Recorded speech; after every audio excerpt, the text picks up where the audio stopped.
Сәлем достар, қалайсыздар? Бүгін SMM бойынша ары қарай сабағымызды жалғастыратын боламыз. Эксперт SMM маманы қандай проекттермен жұмыс жасамайды, сол туралы айтып өтетін боламын.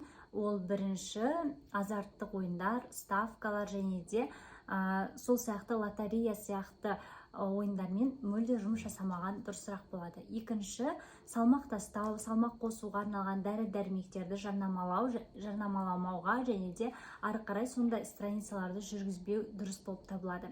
Үшінші, сапасы төмен дүниелерді проектілерге алмауға кеңес беремін. Төртінші, өзгеге және өзіне зиян тиетін дүниелермен айналыспау. Және де бесінші, сетевой маркетингпен айналыспау жөн болып саналады.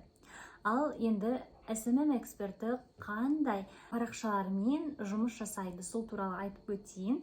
Бірінші, киім, женская одежда, детская одежда, ерлерге арналған одеждалар, киімдер болсын, аяқ киімдер болсын, бижутериялар, сумкалар, балалардың ойыншығы, машинаның құралдары, спорттық тауарлар, сондық заттар, жаңа жылдық бокстар, әртүрлі оқу орталықтарымен жұмыс жасау жөн болады, және де ешкімге де зиян тимейтін және өзіне де зиян тимейтін проекттермен жұмыс жасаған жөн болып табылады. Ал енді SMM экспертінің міндеттері қандай? Осыған тоқталайық.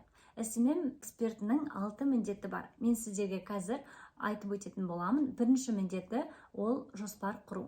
Жоспар құрудың ішіне стратегия бойынша жұмыс жасай алу керек, целевая аудиторияны зерттеу керек, конкуренттерге анализ жасау керек, клиенттерге анализ жасау керек және де контент план құрастыру керек.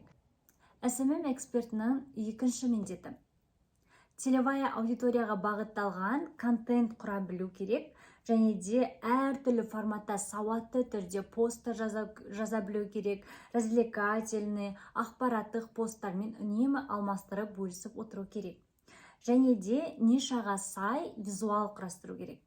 Сапалы түрде видео жасау керек, сурет жасау керек. Күнделікті әртүрлі форматта стористармен бөлісіп отырған жөн, яғни аккаунттың жұмыс жасап тұрғандығын көрсету керек.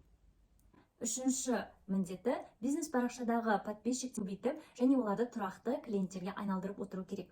Яғни таргет жарнамасын жіберу арқылы дұрыс целевая аудиторияны тарту керек. Бизнес парақшаның целевая аудиториясына сәйкес келетін блогермен жарнама жасау керек, немесе сол сияқты жаңағы оқырмандарға өзара пайдалы ақпарат беру арқылы мені немесе осы алып отқан парақшаны белгілеп кетіңіздер, парақшаларыңызға алып кету арқылы бізді белгілеңіздер деген сияқты конкурстар мен акциялар өткізіп отыру қажет. Және де хэштегтерді дұрыс пайдалану керек. Төртінші, SMM экспертінің міндеті бизнес парақшаның подписчиктерімен үнемі кері байланыста болу керек, олардың сұрақтарына жауап беру керек, шағымдарымен жұмыс жасау керек және де олардың проблемасын шешу керек. Сонымен қатар парақшаны тазалау керек, әртүрлі негативті жаман сообщениелер түсетін болса, оларды комментарияларды өшіріп отыру керек. Бесінші міндеті бизнестің иесімен, яғни SMM эксперті өзінің жаңа міндеттемелерін ара-жігін ажыратып алу керек. Яғни жұмысты бастамас бұрын алдын ала келісімге отыру керек. Және де клиенттің міндеттері мен SMM маманының міндеттерін анықтап алу керек. Өзінің клиентіне SMM маман мынаны жасады, мынаны істедім деп өзінің отчеттарымен үнемі бөлісіп отыру керек.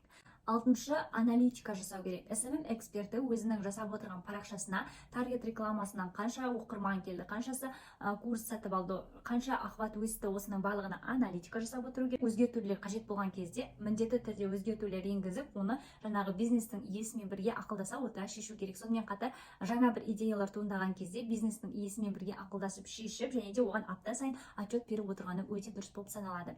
Осындай SMM экспертінің 6 міндеттемесі бар. Ал сіздерге сабақ ұнаған болса, онда лайк басып, достарыңызбен бөлісіп, колокольчикті басып қоюды ұмытпаңыздар. Сау болыңыздар. Келесі сабақта SMM-нің ары қарай бөлшектерін бөліктеп айтып беретін боламын.